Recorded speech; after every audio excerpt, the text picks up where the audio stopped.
After a trial lasting more than 3 years, involving more than 60 witnesses and more than 1,000 items of evidence, the International Criminal Court came to a unanimous decision. Chamber concludes that the prosecution has proved beyond reasonable doubt that Mr. Thomas Lubanga Dailo is guilty of the crimes of conscripting and enlisting children under the age of 15 years into the FPLC and using them to participate actively in hostilities.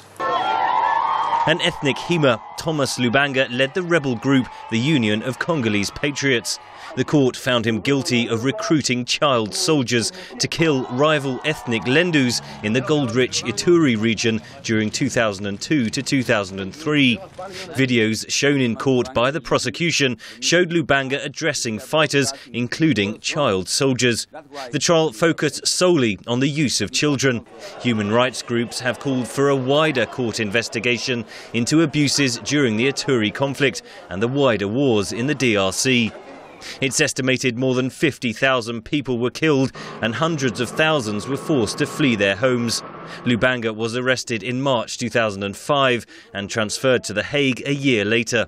Phil Clark is a specialist in African politics and the role of the International Criminal Court at the School of Oriental and African Studies in London. Lubanga really ultimately is a very middle-ranking official in the rebel movement and a bit player in the Congolese conflict as a whole.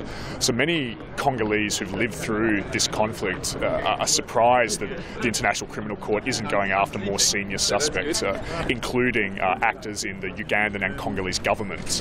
This is the International Criminal Court's first verdict since it was set up 10 years ago.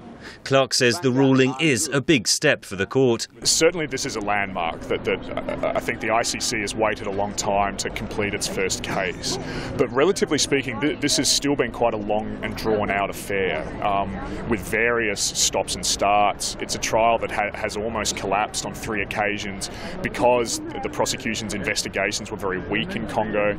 They relied on third-hand evidence. They didn't do investigations on their own, independently on the ground. And that's really weakened this case. A sentence hearing will take place at the ICC in the coming months, and judges will also decide on possible reparations for Lubanga's victims. In the meantime, Lubanga has 30 days to appeal the verdict.